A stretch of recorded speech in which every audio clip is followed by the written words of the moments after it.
Early sunlight glittered gold on the leaves. Big Meg woke when a slight rise in temperature told him it was time to move. He raised his head to taste the air. It was still cool, and a slight breeze carried smells to his flickering tongue. His ears picked out no sound other than the rustle of leaves and the creak of branches high above the ground. His head swiveled, the folds and wattles of his neck that served as camouflage shifting as he did. He decided it was safe to move, and that it was early enough to find food.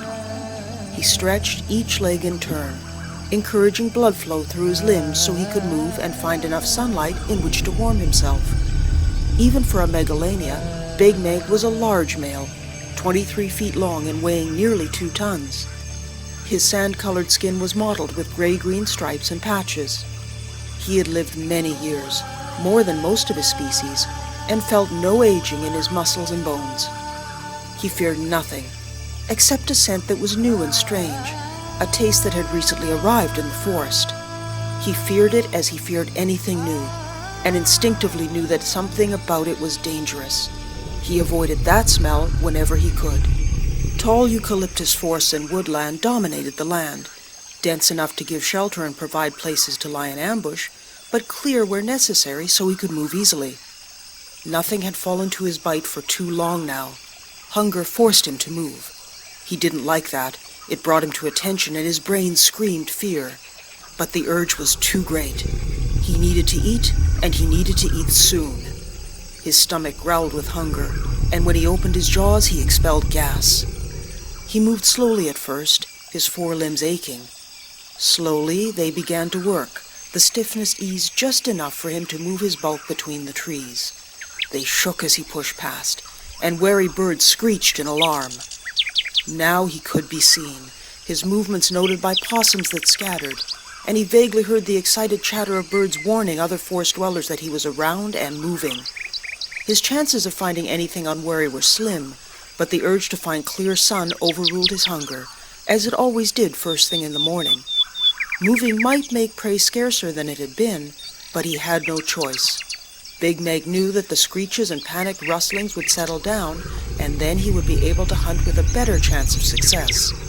He felt no panic, and he knew that his presence would be forgotten, so he didn't need to move slowly. Care was unnecessary. He soon found a clear patch where a tree had recently fallen. Moving into the center, he rested his haunches on the ground and let the sun do its work. Soon he felt his blood warm and flow. He was large enough that his internal temperature stayed fairly stable. 15 minutes later, he was ready to move, and he tasted the air again to decide where to hunt. In each direction, the signs were the same. Little was out there.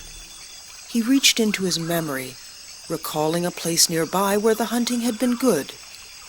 He headed west toward a stand of trees that reached high overhead, where dappled shadows that shifted in the breeze would help conceal him. It was over a mile away, and he strode as fast as he could. The hunting was always good there, and Big Meg was hungry. He reached the copse and moved slowly. Shifting his limbs quietly, he found his hiding place. Emus and Geniornis nested here. Big Meg could move quickly, and more than one of these had fallen to his jaws. He was confident that nothing suspected he was here, so he settled down. He had learned well as he grew, learned the value of patience and being prepared. Sometimes the lessons had been harsh, but he had survived. He shifted his limbs into a lunging position. Memories came to him of his life. His first memory was hunger.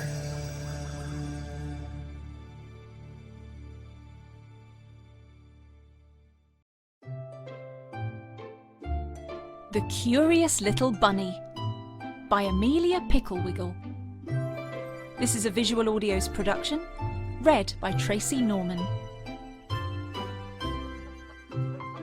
Benjamin Bunny was born in a warm puddle of hay inside Farmer Jim's barn. As the days passed, Benjamin grew big and strong, while Emily, Farmer Jim's daughter, fed him carrots, lettuce, and other good vegetables. One day, Benjamin hopped to the barn door with his siblings. "Do not go outside the door, Benjamin. We do not know what is out there. Mama Bunny scolded. "How will we know if we do not look?"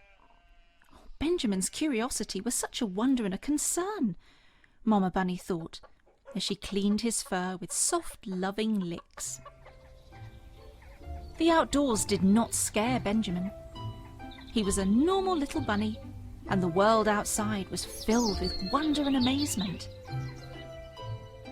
Benjamin watched Emily carry in the basket filled with vegetables and waited eagerly for her to pet his head and place the food down in the bowl.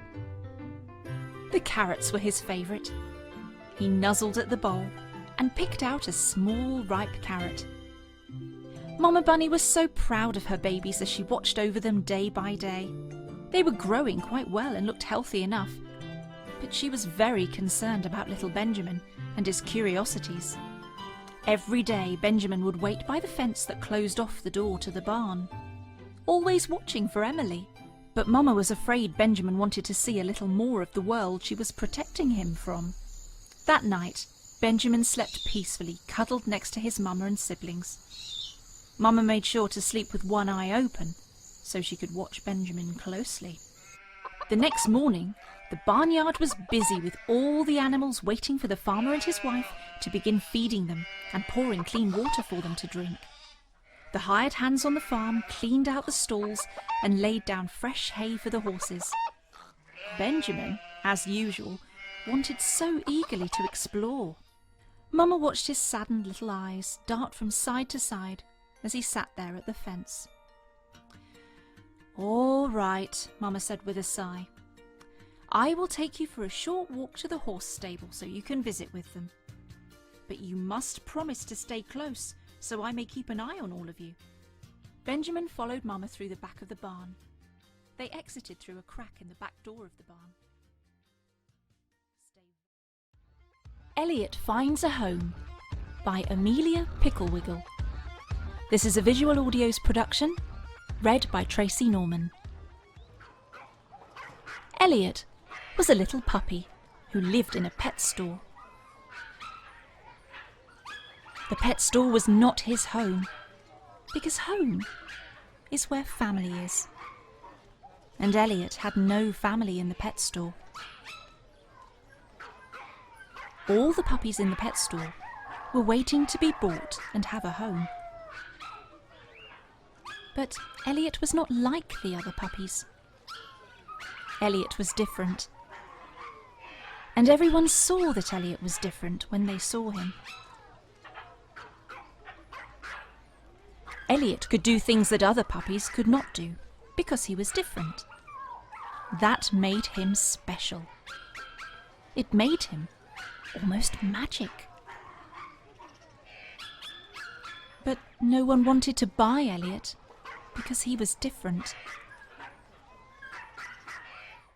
So one day, the pet store sent Elliot away to a place for unwanted puppies. Joseph was a little boy who lived with his mummy and daddy. Mummy and daddy loved Joseph very much, but Joseph was different. Joseph had autism. Joseph never spoke.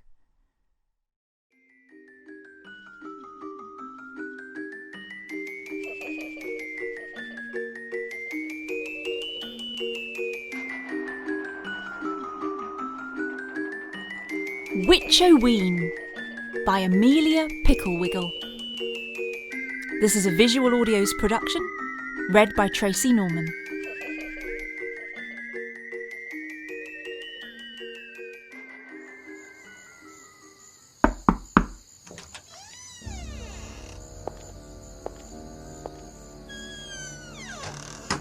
Hand over all your Halloween candy and no one gets turned into a toad.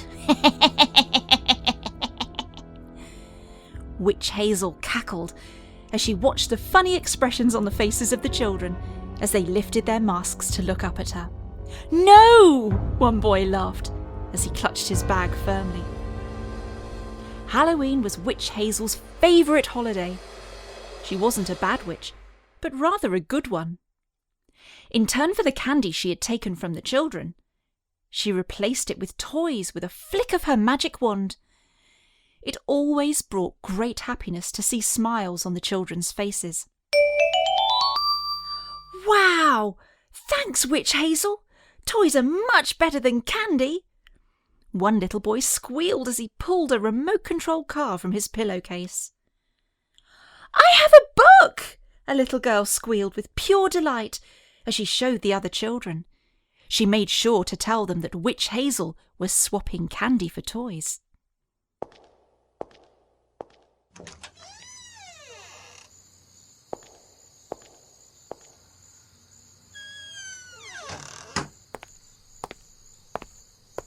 On the next street, Hazel spied more children, without happy faces. This disappointed her.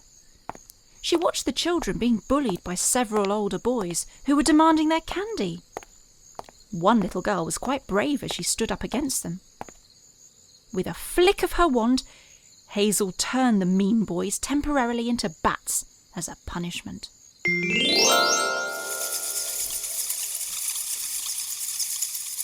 When Witch Hazel met up with the children, she turned their candy into more toys, then searched for her broom. She whistled for it. There was no response. She remembered she had parked it next to an overly large oak tree 4 streets away. Oh, lazy broom, she huffed as she turned to walk where she had left it. The broom was exactly where Witch Hazel had left it. She pulled a remote control from her pocket and clicked the button twice to activate the broom. It would not budge. She clicked the remote again. Activate broom, she ordered, then kicked it. The broom swiftly moved, then kicked her in the shin. Witch Hazel jumped up and down. Oh, her broom did not want to fly. It was a lazy broom. Witch Hazel climbed onto her broom, then pushed off with her feet, and away she flew. Over a deserted cornfield, she saw a group of zombies that were headed towards the trick-or-treating children. She zoomed down for a closer look. Zombies were always up to no good on Halloween night. What Hazel didn't know was that someone had sent them. But who? She kept her distance, careful not to get too close. Sometimes, magic did not always work on zombies, especially if they already had a spell placed on them. In the distance, high in the sky, Witch Hazel saw someone dark flying toward her. At first, she couldn't see who it was until the person loomed closer. Whoever it was.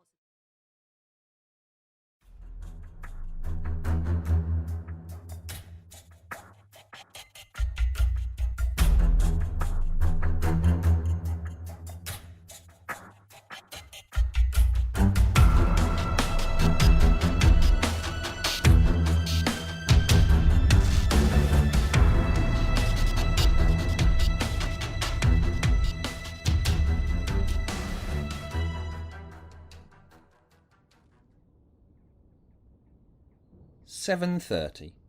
Why then? Of all the times to wake up, why did it have to be so unforgivably early? Sure, she could try and time it to get another hour's sleep or so before she started the day, but seeing how tired she was, it was inevitable to backfire on her. And Sophie Dorset knew. She just knew.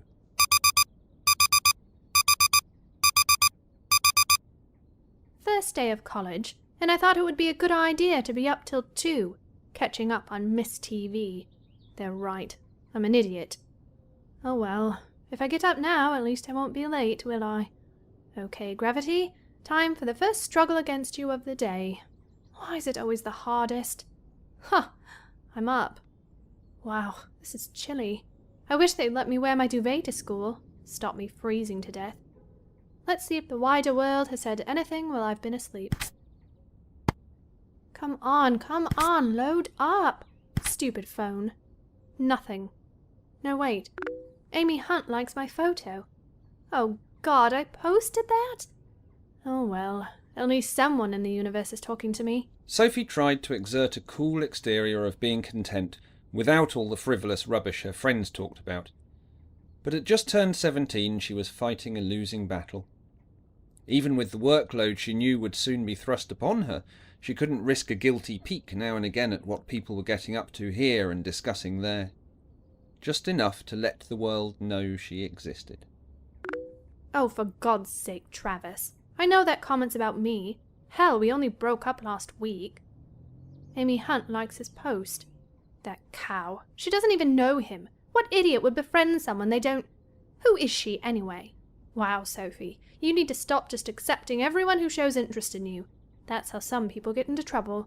And on my first day of college, I don't need anything weird happening.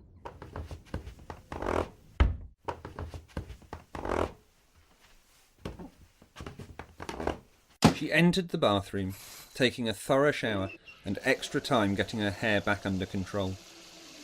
It was vital that she looked good that day.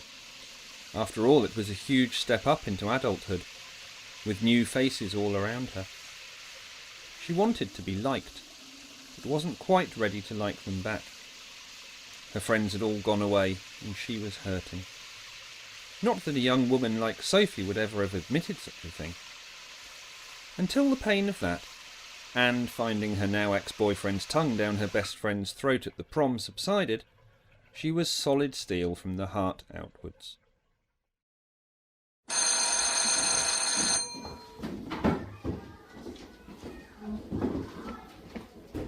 Good morning, class. If Mr. Leone had expected an answer, he would have been disappointed. My name is, as you've probably learned by now, on the door. If Mr. Leone had expected laughter, he would have cried. I want to start by getting to know you all. With any luck, by the end of this year, you will see me as an equal. It's always irritated me that teachers get a bad press from the kids, like we're evil or alien to you. Soon I will smash those thoughts from your skulls, I promise. We will now go around and say all of our names. You first. Great. All I'm after right now is time pretending I'm not me. Look at me, I'm Superwoman. Nothing bothers me. Not even having everyone staring at me, like I'm some kind of insect they don't know whether to tread on or fear. Oh, that's me. Sophie Dorset. Damn. Now I'm an idiot and a daydreamer. The remainder of the class continued to recite their names in turn. All seemed equally uncomfortable about the attention. Not that Sophie was in a mindset to notice. An itching, nagging sensation played on her skin, vanquishing her best attempts at being made of metal. Looking up at the source of this intrusive sensation, Sophie found Mr. Leone had been peering at her since she had spoken. Wishing she could dismiss it as simple contempt for daydreamers or idiots, she suddenly found herself feeling decidedly unsafe. Oh God, don't let Sir be some kind of predator. No, shut up, Soph. You're wrong. It's not likely he'd be dangerous, or he wouldn't spend so much time around kids, would he? The following lesson consisted of the Russian Revolution. This didn't particularly interest Sophie, just a load of people fighting over some bread. Certainly not something she had ever experienced. Sophie prided herself on being as average as possible, only poking her head out from the crowd when looked at first. And Mr. Leone was certainly looking at her. It wasn't necessarily a malevolent look, she thought, just somehow strange and unnerving. What colour were those eyes? What about her could possibly be so intriguing? And should she ask someone to help her move class? If Sophie Dorset had believed in aliens, she would have understood. Thank you, class. The bell's about to go, so I'll let you avoid the cues. Don't forget your homework for the next lesson. Annotate and summarise your understanding of the events of 1917 on page 7. Sophie Dorset, I would like a word with you before you leave. Oh God, he means me. What do I do? Calm down, Soph. You're just getting the wrong message. He's probably harmless. As the last student stumbled and practically fell out of the door, they had the decency, much to the further disquiet of Sophie, to close the door with a slam. Are you going to forgive Travis? The question came as such a surprise that Sophie wasn't quite certain she heard him correctly. I'm his father. We miss you. No, you're not. I meant grandfather. Sir, I'm not comfortable talking like this. I don't like having you... Forgive him, or there will be trouble. By this point, Sophie's instincts were on fire. She knew she'd been wrong, but his violent temperament made her heart pound in her chest, and she moved to the door. By the time she had reached the end of the corridor, Amy Hunt had been informed, and she liked what she saw. The first day passed quickly after that. Not because it was easy, but she had become suddenly very detached. There was something very odd about him. But why would he have been so interested in me and Travis? How does he even know about him? He could be related to him or something, but something still doesn't add up. I'm not asking Travis, though. He'll think I want him back, and I don't. Idiot. Finally, the clock finished taunting her and moved to home time. When Sophie stepped through the door into the safe walls of her home, her mother stood there ready to greet her. But Sophie was not ready to talk about it now. If she did, she would only cry, or never stop talking, and she didn't want her mother to be forced to endure that so soon after work. Up the stairs, into her room she went. Quick phone check. One text. Just junk mail. No emails as usual. She'd save social networking for later, afraid that no one would have remembered her, or that she'd have a message from him, and she'd get all hopeful, and it would just be a pointless message about nothing in particular. Certainly not what she wanted to hear. What I need is something different to what I'm used to. Who am I not used to talking to? Perhaps my old pen friend. She's still the same after all this. Unless she's got a boyfriend or something. Then I'm going to hate her too. Hey, Dominica. I know we haven't spoken in ages, but I just want to say hi. Maybe ask how you're getting on now. I've just moved into college, so fun times. My history teacher's a weirdo, though. You know, that boyfriend I told you about when I was in year 8? I've just dumped him, after nearly 5 years, because he cheated on me. Can we talk, please? Because I need someone to talk to. Everyone is going. Sent. Sophie went downstairs again. What was it with being a teenager and always being hungry? If that question were answered, she would feel less guilty about the amount of food she cleared away in the house. Her mother was still downstairs. The faint echo of the kitchen threw a noise at Sophie which seemed to wake up something inside of her. A sniff. Why was her mother crying? Was it her fault? Living alone with her meant that Sophie existed in a perpetual state of fear. Fear of hurting her. Sophie knew she was all her mother had in the world, and to betray her was unimaginable. Why did you throw me out, Sophie? I asked you how your day was, and you ignored me, like I wasn't there. What did I do? Oh, Mum, I'm so sorry. I didn't mean to hurt you, I promise. I didn't want to say when I got in, because I wanted to cry, and I'm too old for that now. Her mother made a visible effort to pull herself back into a dignified composure. Parents seldom like their children to see them at their weakest, especially human ones. I wanted to tell you something. Something you need to know. What is it, Mum? Sit down here, Sophie. Oh dear. Sophie. This is bad. Next she'll be calling me Miss Dorset. Please don't tell me I'm adopted. It's time I told you what we're doing. What? The experiment. I know you think you're just like everyone else, but you aren't. Not quite. Okay. We grew you on a world very much like this one, far away. You've been a tool to us to measure the behaviour of humans throughout their development. I know this is hard to take in, and I promise I will always be your mother, but I can't sit and watch my own daughter become a young woman without knowing. I'm sorry, but I wanted to tell you before. The trouble is, it has taken 17 years for you to become mature enough to call off the experiment. It should have continued until you were 21, but your father helped resolve the problem. You sold his inheritance from Granddad? No. I sold your father. Oh, right. What the hell's going on? Did I do this to her? I've never called an ambulance before.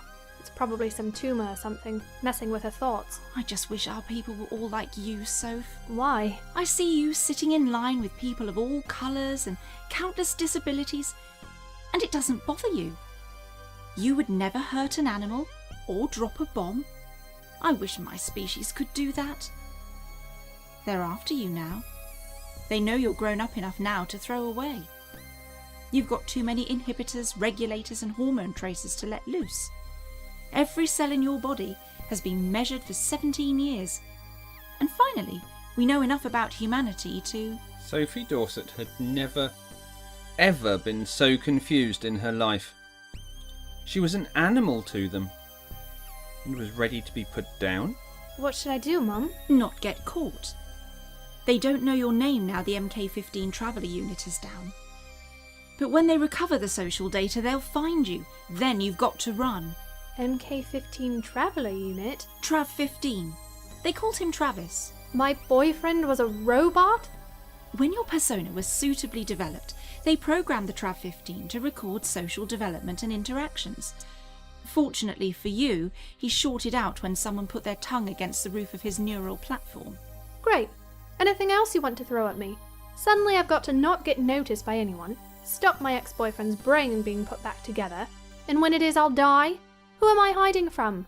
There are scientists and engineers working round the clock. Components are in the hands of the specialists, and they are living in hiding amongst the other humans all over this area.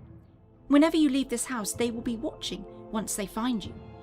I broke contact with them to keep the experiment valid. Find those pieces without being caught. Stay in public. They won't kill you near other people. I'm so sorry, Sophie.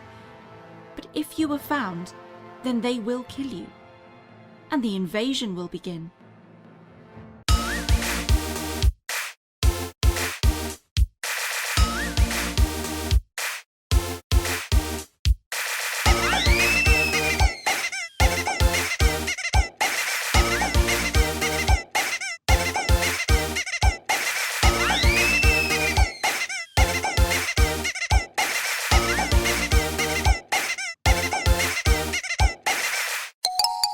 The Cloud Farmer.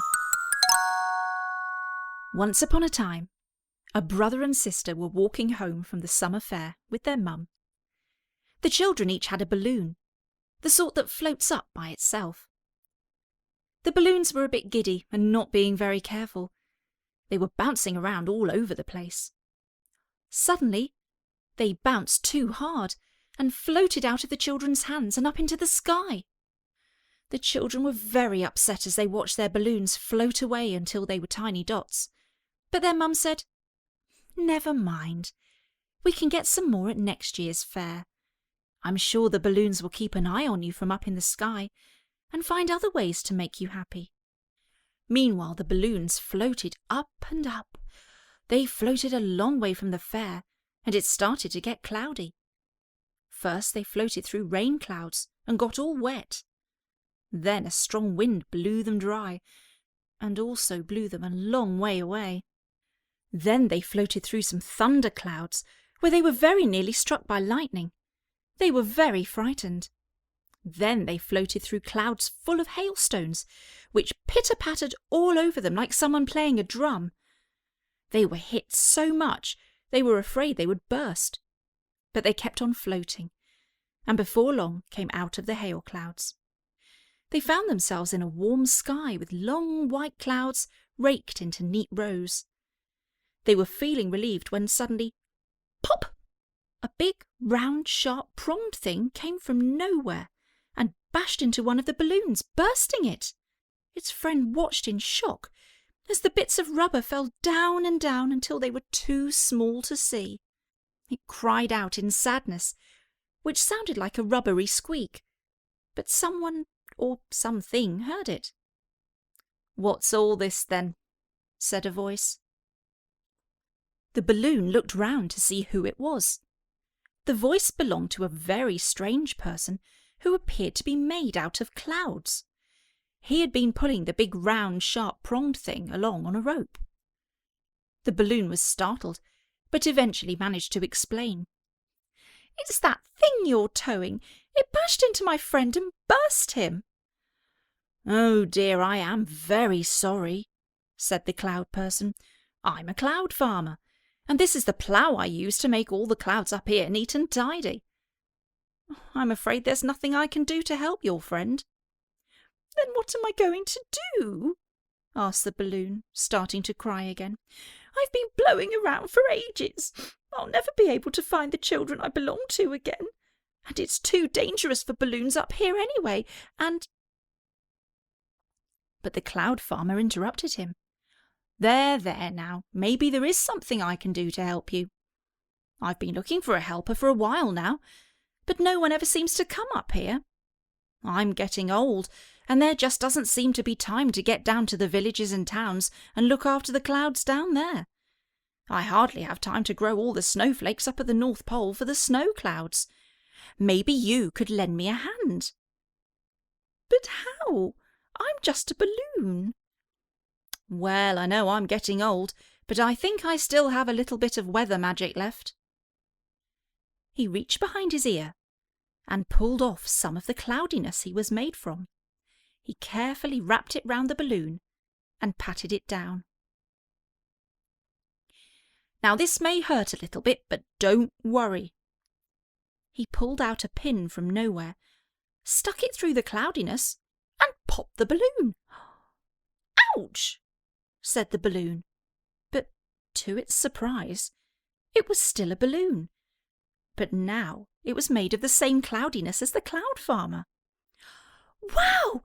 I'm a cloudaloon," it said. "But what do I do now?"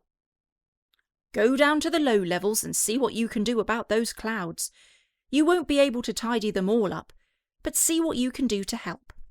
Sometimes people need rain to make their crops grow and keep the rivers and lakes full. Sometimes people like it to be dry so they can go out and play."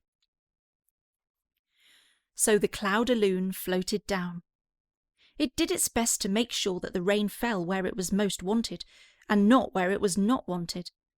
Sometimes it would make a special effort to clear the clouds away when there was a summer fair or school sports day. Once, after it had been a cloudaloon for a year and a day, it happened to be working in the village where it had first floated away from the children. It was clearing away the clouds, ready for the summer fair. To its surprise, down there were the same children. They were on the way to the fair with their mum.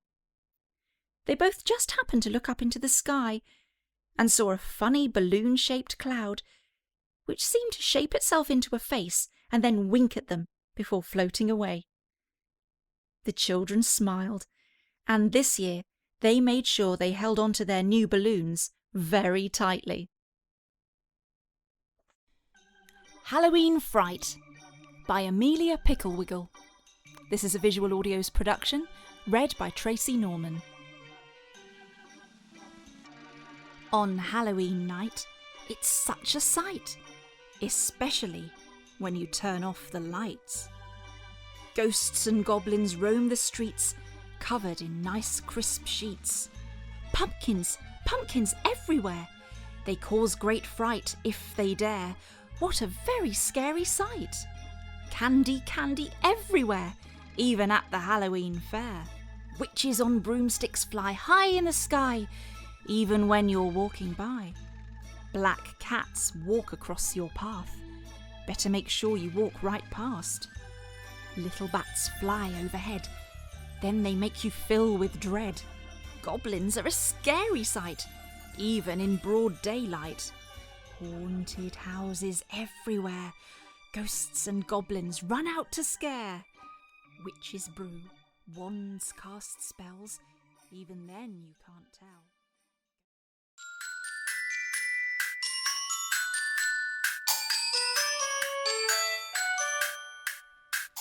Millie the Mummy by Amelia Picklewiggle. This is a Visual Audios production, read by Tracy Norman.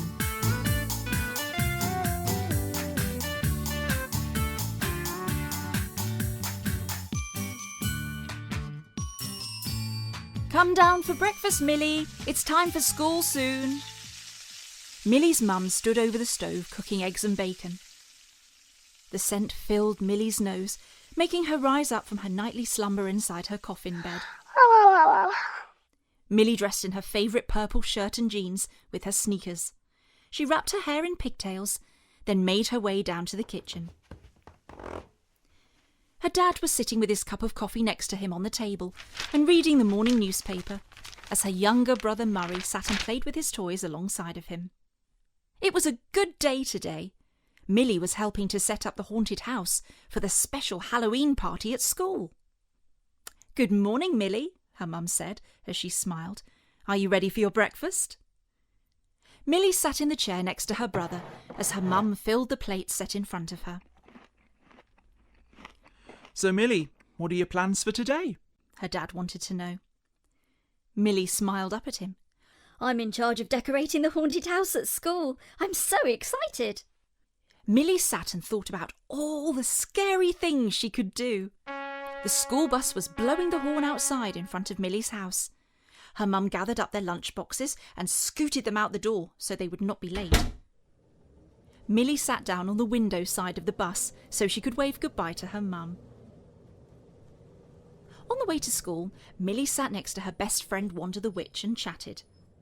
The school Millie went to was a special one, filled with children from many different species. There were vampires, werewolves, mummies, monsters, goblins and more. Even the teachers were different. Every Halloween they had fun because they didn't have to dress up. It was their town and it was named Halloween Town. It was a place where everything was normal as they knew it. Inside the school, Millie and her team were in the lunchroom painting the scenes for the haunted house. This is where the haunted house was going to be, and all the children were very excited. Even Mr. Wolfenstein helped to supervise and paint. Wanda was in charge of the wall decorations. She was being helped by the janitor, Mr. Frankenstein. They had to change all the light bulbs so it would be nice and spooky dark.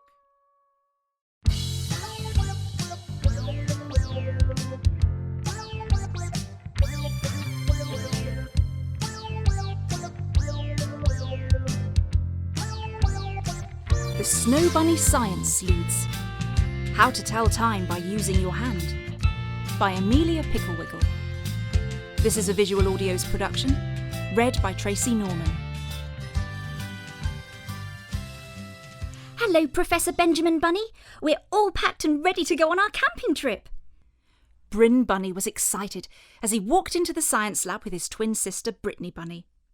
"Oh, well then, let us get started," Professor Benjamin Bunny said. "We will need to bring some very important items with us," he said as he grabbed the flashlight from his desk. "We will need a knapsack filled with pots to use for cooking and utensils to eat with. I have packed the tents, sleeping bags, extra blankets, bug repellent and food." Professor Benjamin Bunny pointed to the pile next to the science lab door. "That's everything." Robbie Robot tugged at the professor's coattail. "Can I tag along too?" he said in his robot voice, which was stiff and formal. Professor Benjamin Bunny laughed as he patted Robbie's head. "Oh, of course you may join us. It wouldn't be a camping trip without you." The professor, Bryn, Brittany and Robbie loaded the back of the car, then secured the large items on the roof rack with straps. It was a beautiful sunny fall day. The leaves on the trees had turned to vibrant colours of orange, yellow and red that blanketed the ground along the Pine Tree Road on their way to the campground. "Oh no!" cried Brittany. "I forgot the clock and my watch. How will we know what time it is?" She pouted as she slumped back in her seat. It was up to her to remember to bring them, and she felt like she let everyone down. "Please don't worry.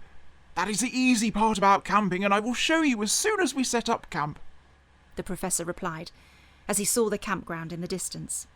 Camp Walla Wallaby was a very busy camping area, where all the bunny families liked to spend time in the cooler weather. There were plenty of fun activities to do. They could hike through the pine forest, sing songs around the campfire, birdwatch, and even go boating in the big blue lake. Ah, there we are. Professor Benjamin Bunny said, as he pulled into the parking lot and parked the car. They all stepped out of the vehicle and unloaded. Bryn and Brittany grabbed backpacks filled with food and the sleeping bags first, while the professor carried the tents to the place he thought would be best to set up camp. The professor picked a place under a few very large old oak trees that were growing in a grassy area near the lake. It provided much-needed shade and protection from rain. This is perfect, he said, as he placed everything down on the ground. Then he went back to get the rest. Brittany, Bryn and Robbie began unpacking and setting up. They found the special sacks they used to hide the food in the tall trees, far away from the bears, because bears like to take food from the campgrounds, and it was dangerous for them and the bunnies. Well done. The Rinklets Learn About Dinosaurs by Amelia Picklewiggle. This is a Visual Audios production, read by Tracy Norman. Good morning, boys and girls. I'm Rosie Rinklet. Today, we are going to visit the magical land of dinosaurs. So hold on to your hats and meet me inside the schoolhouse where Ruby and Roxanne are waiting. Hello, sisters. I already told the boys and girls about our exciting adventure today. Why not open the magical book and see where it will take us? Roxanne Rinklet opened the blue book and it whirled around through the room. Rosie, Roxanne and Ruby began to spin and were lifted into the air and spun with the book. And before you could say dinosaur, they went poof into a puff of smoke. We dropped in the middle of a forest filled with huge trees. High above we heard the sound of birds. The air was warm, almost tropical. As we turned to see where we were, there was a clearing in the middle of the forest. We could not believe what we were looking at. It was awesome. We landed in the Jurassic period. To our surprise, we saw a pod of Apatosaurus. We always thought of them as the Brontosaurus. The Apatosaurus is a herbivore, and that means they eat plants only. This dinosaur was the huge, long-necked giant of the dinosaur world, and they walked on 4 huge legs. Since they were herbivores, they had no teeth. Then we saw them walking towards us. They were over 50 feet tall. We hurried to move out of the way. We watched as the giants of the land swept past us, wagging their long, heavy tails in search of the highest branches on the trees. Then we saw big birds flying overhead. Mammal-type reptiles we did not recognise. They had long, pointed beaks and long wings like an oversized bat. We opened up our trusty book on dinosaurs and learned this particular bird was called a pterodactylus. This bird resembled a pelican that you see today. This animal was actually considered a reptile. They had sharp teeth, so they were able to eat fish. They flew above the lakes, searching for their food, and when they found it, they swooped downwards and caught them in their mouth. We walked away into the forest to see what the Apatosaurus was doing, and sure enough, they had been eating the vegetation from the high branches of the trees. We saw one jump up on its strong hind legs to reach a tall branch, then bite off the leaves and chew. The other members of the pack were busying themselves with food. As we watched the dinosaurs eating, we heard a loud noise and discovered by the smell of it that it was a dinosaur fart. The scent of that in a warm climate sent us running for the hills. That certainly was not good for the ecosystem. We were glad to be past that. Victoria the Vampire by Amelia Picklewiggle. This is a Visual Audios production, read by Tracy Norman. The clouds filled the night sky in an eerie sight. Victoria the vampire sat on her frilly pink canopied coffin bed and read her favourite book, Dracula. Her friend Wanda the witch was spending the night. She was practising her spells on Victoria's pet bat. Your spells won't work, Victoria said to Wanda. I know, but it can't hurt to try. Wanda sat down and joined Victoria. What should we do today? Victoria asked as she closed the book. Wanda thought for a moment, then said, I know. Let's go out and scare people. It's Halloween, right? Victoria laughed, then said, That sounds like fun. How about we dress up as scary ghosts? Excellent! Wanda cried out. Victoria walked to the trunk at the bottom of her bed and pulled out 2 crisp white sheets, cut out holes for the eyes, then draped them over their heads. The girls walked downstairs to tell Victoria's vamp mother they were going out. Vamp mother scolded, Make sure you are in before sunrise, Victoria, or you will turn into a bat. Vamp father sat in the living room, his big fluffy chair. He was reading the Daily Doom newspaper and drinking his favourite glass of wacky red blood juice. Listen to your mother, he called out, and stay together. Victoria and Wanda laughed loudly as they wandered outside covered in sheets. The girls saw a few of their school friends walking towards them. Everyone was excited since it was Halloween. Victoria and Wanda hid behind a large tree, and as their friends neared, they jumped out and screamed, Boo! Their friends were scared and ran. Victoria and Wanda squealed. It was so funny. Victoria and Wanda went to Millie the Mummy's house to see what she was going to create for the Halloween party. Inside Millie's kitchen, she was preparing a brew. Millie was happy to see Wanda there and needed her help. Can you help me make a witch's brew, Wanda? I will also need your help too, Victoria. The girls gathered around Millie's black cauldron. Then they listened to Wanda as she held her wand.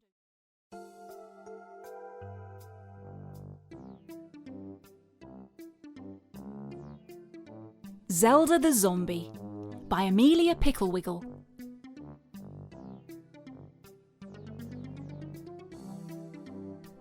This is a Visual Audios production, read by Tracy Norman.